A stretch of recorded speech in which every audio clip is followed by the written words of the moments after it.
أعوذ بالله من الشيطان الرجيم بسم الله الرحمن الرحيم إنما المؤمنون الذين إذا ذكر الله وجلت قلوبهم وإذا تليت عليهم آياته زادتهم إيمانا وعلى ربهم يتوكلون صدق الله المولانا العظيم وصدق رسوله النبي الحبيب الكريم إن الله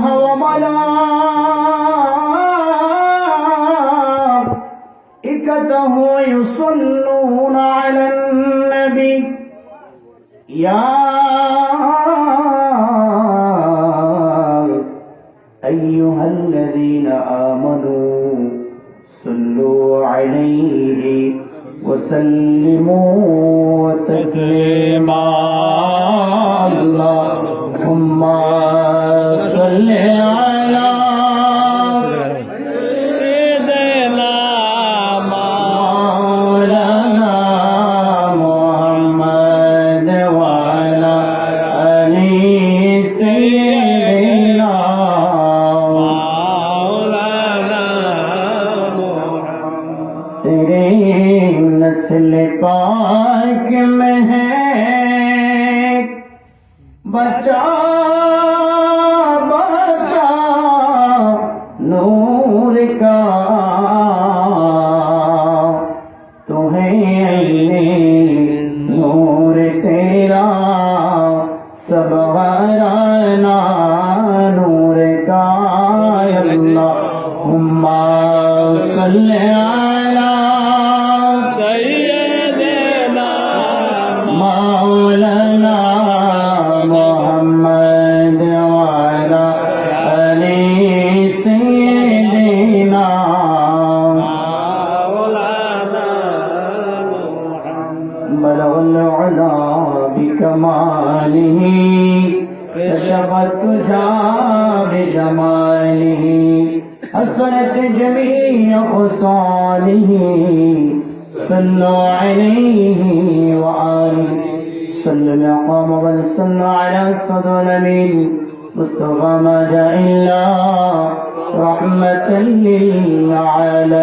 للعالمين شكر بولي الحمد لله মহান আল্লাহ পাক আলিশান দরবারে লক্ষ কোটি শুকরিয়া আদায় করি আল্লাহ পাক রব্বুল আলামিন আমাদেরকে औलाद रसूल पीर बंगाल साबिर शाह मुद्दसुल आली हुजूर केबलार नसीहत एवं उपदेशिक আজকে সারা বাংলাদেশে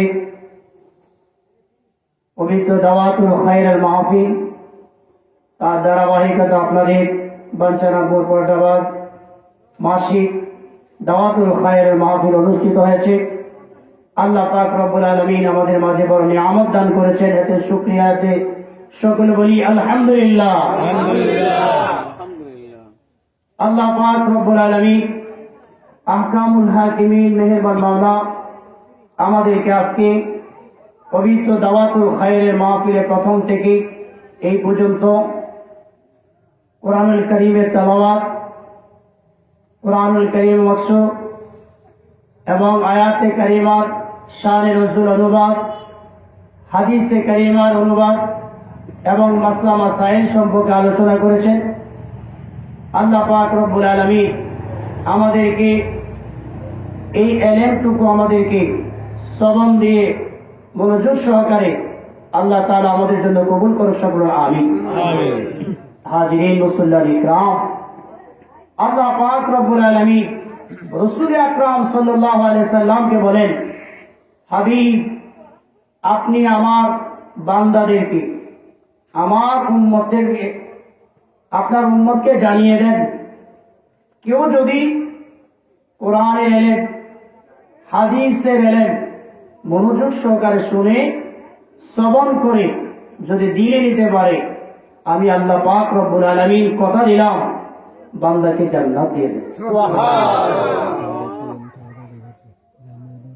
আজকে যে কোরআনুল কারীম তেলাওয়াত হয়েছে, কোরআনুল কারীমের অনুবাদ হয়েছে, হাদিসে কারিমার অনুবাদ হয়েছে, প্রত্যেকটা জিনিস আমার আপনার দৈনিক জীবনে হায়াতি জিন্দেগি জন্য বড় নিয়ামত। কথা বলে ঠিক কিনা? যতক্ষণ আলোচনা হয়েছে, যারা মনোযোগ সহকারে শুনছেন তাদের জন্য হেদায়েত এবং তাদের জন্যই জান্নাত। বলেন সুবহানাল্লাহ। আর একটা কথা মনে রাখবেন, জান্নাতে যারা যাবে তারা গাফেল ব্যক্তি নয়। ঠিক। যারা জাহান্নামে যাবে তারা গাফেল ব্যক্তি। কথা বলেন ঠিক কিনা? আজকের মনোযোগে, আজকের মাহফিলে যদি কেউ গাফলতি করে, যদি কোরআনের আলোচনা হওয়ার পরেও যদি আলোচনা শ্রবণ করে নিতে পারে নাই, তাহলে তার মতন পড়া কপালার কারো। এই কারণে গাফেল ব্যক্তি কোনোদিনও জান্নাতে যাবে। তো আল্লাহ তাআলা আমাদেরকে এরকম মাসিক যখন দাওয়াতুল খায়র মাহফিল হবে, যখন কোরআনের বয়ান হবে, হাদিসের বয়ান হবে, আমরা চেষ্টা করব এই হায়াতে ক্ষণস্থায়ী নয়, এই ক্ষণস্থায়ী এই দুনিয়া থেকে যে স্থায়ীভাবে আমাদেরকে চলে যেতে হবে, তো সেখানের জন্য আমরা কোরআনের হাদিসের বয়ানগুলো আমরা দিনে নেব। আল্লাহ তাআলা কবুল করুক, আমিন। হাজিরিন মুসল্লিয়ান ইকরাম, দাওয়াতুল খায়রের মাহফিল ধারাবাহিকতা শেষ হয়েছে। আমি ওদম গুনাহগারকে কিছু আলোচনার সময় দিয়েছি। এই সময়ের ভিতরে আমি আপনাদেরকে অতি সংক্ষিপ্তভাবে কিছু আলোচনা বোঝাইতে চাই। সেটা হলো, আমরা সকলে বলি এই পৃথিবীতে যখন আসি, এই পৃথিবী কি আমাদের জন্য স্থায়ী থাকার জায়গা? বলেন, থাকার জায়গা? আমাদের জন্য স্থায়ী থাকার জায়গা নয়। আর আমাদেরকে স্থায়ী থাকার জায়গা যখনই নয়, মালাকুল মউত আজরাইল আলাইহিস সালাম আমার হায়াত সীমা যখন শেষ হয়ে যাবে, চলে আসবে, আর আমার জান কবজ করে নিয়ে যাবে, আত্মীয় স্বজন আমাকে কোথায় নিয়ে যাবে? বলেন না কোথায়? কবরে নিয়ে যাবে।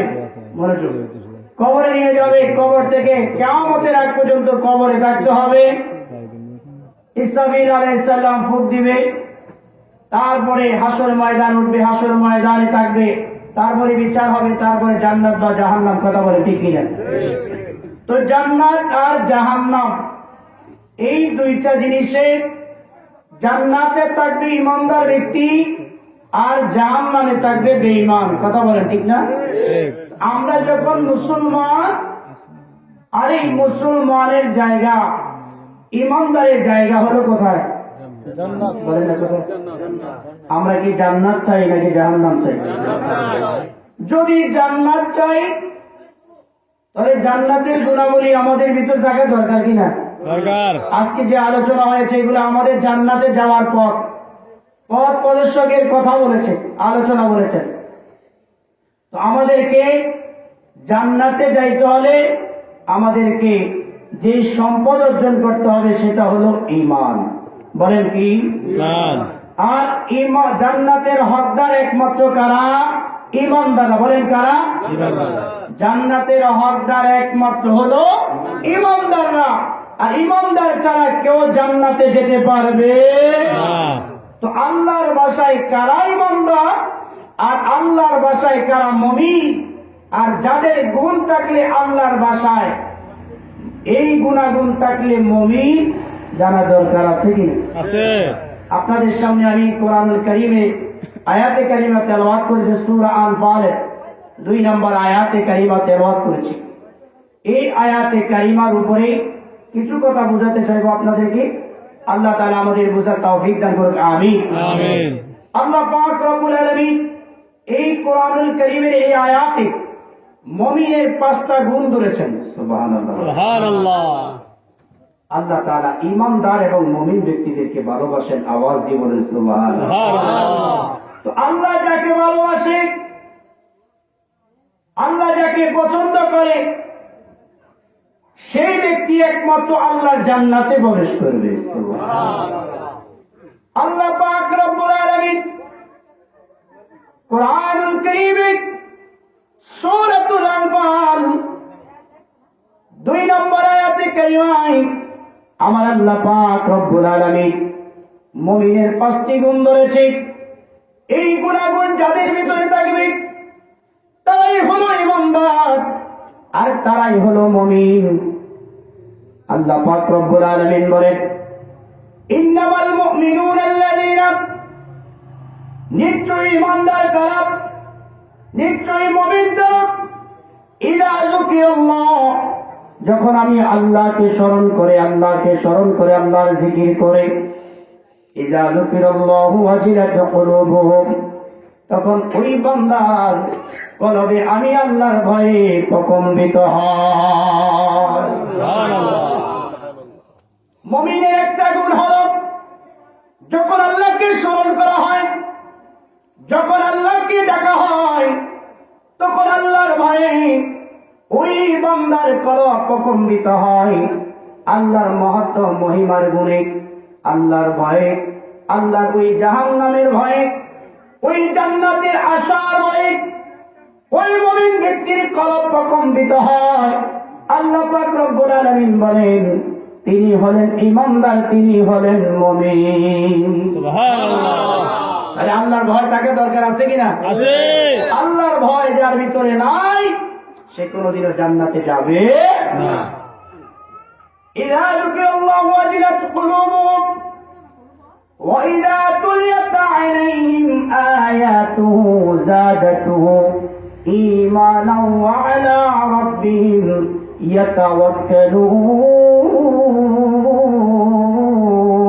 ইয়াতাওয়াক্কালুন। আল্লাহু আকবার। ওয়া ইযা তুলিয়াত আলাইহিম আয়াতু যাদাতুহু ঈমানাও, যখন কোন বান্দার সামনে আয়াতে কারিমায়ে তেলাওয়াত হয়, কুরআনুল কারীম তেলাওয়াত হয়, যেমনি করে দাওয়াতুল খায়রের মাহফিল সর্বপ্রথম কুরআনুল কারীম তেলাওয়াত হয়েছে, কুরআনুল কারীমের শিক্ষা দেওয়া হয়েছে কিভাবে সূরাগুলো সহি শুদ্ধভাবে পড়তে হবে, এবং কি কুরআনুল কারীমের অনুবাদ করা হয়েছে। এই অনুবাদ এবং আয়াতে কারিমা যাদের কাছে আল্লাহর কালাম ভালো লেগেছে, আল্লাহ পাক রব্বুল আলামিন বলেন, যার কাছে আয়াতে কারিমা ভালো লাগে, যার সামনে আয়াতে কারিমা পাঠ করা হয়, যে মহব্বত করে, আল্লাহ পাক রব্বুল আলামিন বলেন, যাদাতু ঈমানাও, ওই ব্যক্তির ঈমান বৃদ্ধি হয়ে যায়। আল্লাহু আকবার বলেন। আল্লাহু আকবার। আয়াতে কারিমা তেলাওয়াত হয়েছে, আমাদের কাছে ভালো লেগেছে না খারাপ লেগেছে? ভালো লেগেছে। এই ভালো লাগাটা মহব্বত করে যারা অন্তরে নিয়েছে, যারা শ্রবণ করেছে এবং এটা মনোযোগ সহকারে শুনেছে যে আয়াতে কারিমার অনুবাদ কি বলছে, আল্লাহর কালাম কি বলছে, কারণ কোরআন আমাদের জন্য হেদায়েত, হেদায়েতের বাণী। আর এই কোরআনকে যারা অনুসরণ করবে, এই কোরআনকে যারা মানবে, হুদাল লিল মুত্তাকিন, আল্লাহ তাআলা ওই বান্দাদেরকে মুত্তাকি বানায় দেন। সুবহানাল্লাহ। তাহলে আমরা দুইটা গুণ পাইলাম, মুমিন ব্যক্তির দুইটা গুণ পাইলাম। একটা হলো আল্লাহর নাম নিলে, আল্লাহকে স্মরণ করলে মুমিন ব্যক্তি আল্লাহর ভয়ে তার অন্তর প্রকম্পিত হয়, 1 নাম্বার। 2 নাম্বার হলো আল্লাহর কালাম যেখানে তেলাওয়াত করা হয়, আল্লাহর কালাম যেখানে পাঠ করা হয়, যখন তার কাছে ভালো লাগে, আল্লাহ পাক রব্বুল আলামিন বলেন তার ঈমান বৃদ্ধি হয়। বলুন সুবহানাল্লাহ। যাদাতু ঈমানাও ওয়া আলা রাব্বিহিম ইয়াতাওয়াক্কালুন। এবং 3 নাম্বার ওই মুমিনের গুণ হলো আমি আল্লাহর উপর নির্ভরশীল, আমি আল্লাহর উপর ভরসা রাখে, তাওয়াক্কুল রাখি। সুবহানাল্লাহ। যেমন কেমন তাওয়াক্কুল? আমরা নামাজ পড়ি আল্লাহর জন্য, আমরা রোজা রাখি আল্লাহর জন্য, সব কিছু আল্লাহর জন্য, জাহান্নাম থেকে বাঁচার জন্য। জাহান্নাম দেখি না, জান্নাত দেখি না, কিন্তু জাহান্নামের ভয়ে ইবাদত করি এবং জাহান্নামের ভয়ে ইবাদত করি, জান্নাতে যাওয়ার আশায় ইবাদত করি। আল্লাহর উপরে ভরসা আছে বিদায় আল্লাহ আমাদেরকে পুরস্কার দিবে বিদায় আল্লাহ জাহান্নামে জ্বালাইতে পারে, পোড়াইতে পারে, আল্লাহ শাস্তি দিতে পারে। এটা বিশ্বাস আছে কি আছে না? আল্লাহ তাআলা কোরআনুল কারীমের সূরাতুল মুলক বলেন, ইন্নাল্লাযীনা ইয়াখশাউনা রাব্বাহুম بالغيب لهم مغفرة وأجر كبير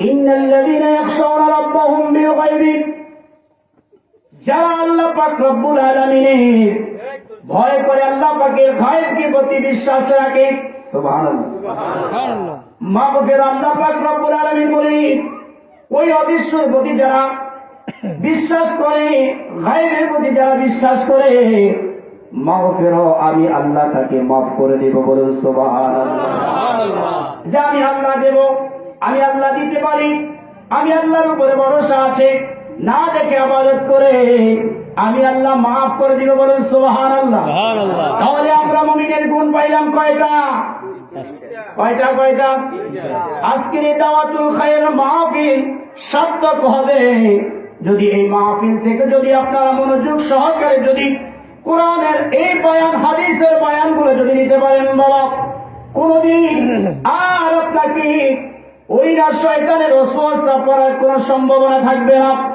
মনোযোগ সহকারে শুনেন যারা গাফেল তারা কোনদিন জান্নাতে যাবে না কথা বুঝতে পারছেন তাহলে মনোযোগ চাই তিনজন একজন হলো আল্লাহর ভয়ে প্রকম্পিত হয় 2 নম্বর আল্লাহর আয়াতের কালিমা তেলাওয়াত হলে ভালো লাগে ওই ব্যক্তির ঈমান বৃদ্ধি হয় 3 নম্বর আল্লাহর উপরে ভরসা রাখে আল্লাহর উপরে ভরসা রেখে ইবাদত করে 4 নম্বর হলো আল্লাযীনা ইউকিমুনাস সালাতা ওয়া মিম্মা রাযাকনাহুম ইউনফিকুন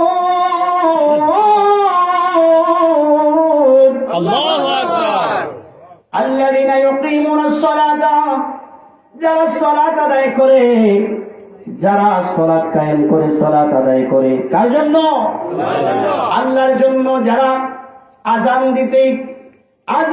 দিতে অপেক্ষা করে কোন সময় ওয়াক্ত হবে কোন সময় নামাজ পড়ব as-salatu খায়রুম মিনান নাওম কোন সময় ফজরের আযান দিবে কোন সময় যোহরের আযান দিবে ওই ওয়াক্ত নামাজ পড়ার জন্য পাগল হয়ে যায় মুমিন ব্যক্তি আল্লাহ পাকের ইবাদত করার জন্য পাগল হয়ে যায় যারা 5 ওয়াক্ত নামাজ পড়ে আল্লাহর হুকুম মান্য করে আল্লাহ বলে নিশ্চয়ই তারাই হলো মুমিন সুবহানাল্লাহ ওয়া মিম্মা রাযাকনাহুম ইউনফিকুন 5 নম্বর হলো আমাকে আল্লাহ পাক রব্বুল আলামিন যা ধন দিয়েছে দৌলত দিয়েছে সম্পদ দিয়েছে সবকিছুর মালিক কি আল্লাহ সবকিছুর মালিক আল্লাহ আপনি সীমিতর জন্য আল্লাহ এই জগতে আপনি মালিক থাকবেন বাদশা থাকবেন কিন্তু চোখটা বন্ধ করলে আপনি সবকিছুই আপনার নাই কিছুই নাই আপনি গরিব হয়ে গেলেন কথা বলেন ঠিক কিনা